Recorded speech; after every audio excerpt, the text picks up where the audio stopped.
Šiandien man buvo labai gal daugiau emocijų, tokio jaudulio dėl estafetės, todėl kad aš buvau susirgęs per asmeninės varžybas ir kažkaip norėjau atsilošti.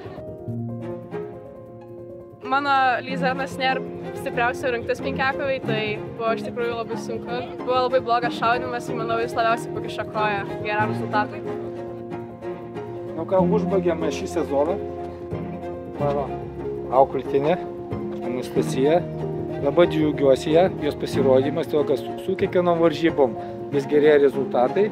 Tai tikiuosi sekančiais metais irgi patobulėsim ir pasistengsim geresnį rezultatą. Aš labai laimingas dėl to, kad mes pakilom vieną vietą po bėgimo, nors niekas nesitikėjo.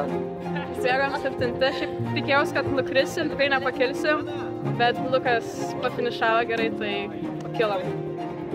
Bet džiaugiamės, kad gavom galimybę startuoti pasaulio U19 čempionate.